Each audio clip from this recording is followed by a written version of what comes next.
तर मंत्री आशिष शेलार बोलतात, आपण थेट जाऊयात.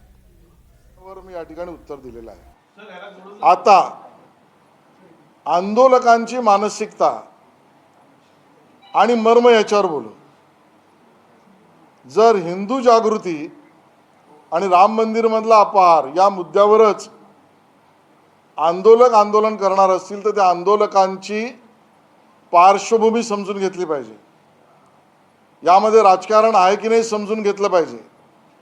यामध्ये भूमिकांमध्ये बदल आहे की नाही समजून घेतला पाहिजे. यामध्ये राजकीय अभिनिवेश आहे की नाही समजून घेतलं पाहिजे. आणि हे सगळं बघितल्यावर लक्षात येतं की जे आज उबाटा सेना आंदोलन करते त्यांना हिंदू जागृती करण्या अगोदर रामभक्ती, रामरक्षा आणि राम मंदिर यावर बोलण्या अगोदर समस्त हिंदू समाजाची माफी मागावी लागेल.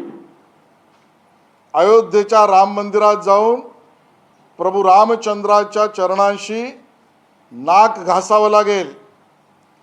याचं कारण ज्या शरयू नदीमध्ये कोठारी बंधूंचा खून केला, त्यांनी बलिदान दिलं, त्यातले पापी समाजवादी पार्टी बरोबर उद्धवजी तुम्ही आहात, तुम्ही राहिलात.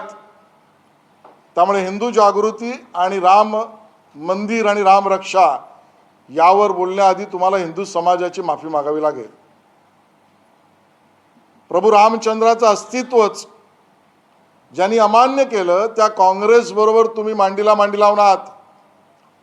त्या काँग्रेसला सडेतोड प्रश्न विचारावा लागेल की तुम्ही दाखल केलेलं प्रतिज्ञापत्र हे चुकीचं आधी म्हणा, कारण आमचं हिंदू जागृतीचं अभियान आहे असं उद्धवजींना म्हणावं लागेल. असा सडेतोड सवाल ते विचारणार आहेत का काँग्रेसला, हा आमचा प्रश्न आहे.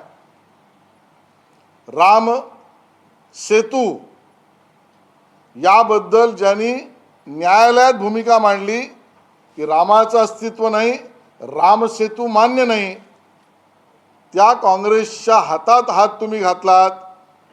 त्या काँग्रेसला तुम्ही माफी मागा हिंदू जनतेशी, कारण आम्ही हिंदू जागृती करत आहोत असं उद्धवजी म्हणणार का?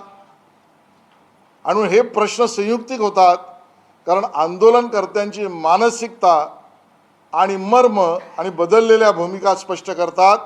आणि म्हणून माझं म्हणणं आहे, हे आंदोलन हे तोंड देखलेपणाचं आहे.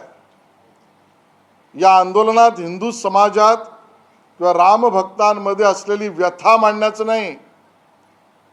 यात काही राजकीय कथा मिळते का, हा उद्धवजींचा प्रयत्न आहे.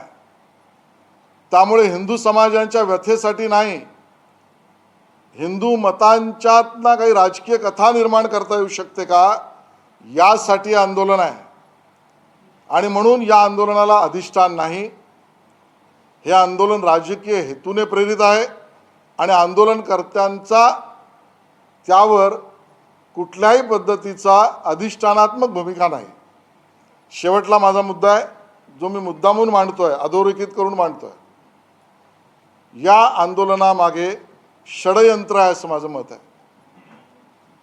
उद्धव ठाकरे यांनी मांडलेल्या भूमिका आणि हे आंदोलन राम मंदिरातला अपहार यातला बहाणा घेऊन केलेलं षडयंत्र आहे. ते षडयंत्र दोन गोष्टींचं आहे.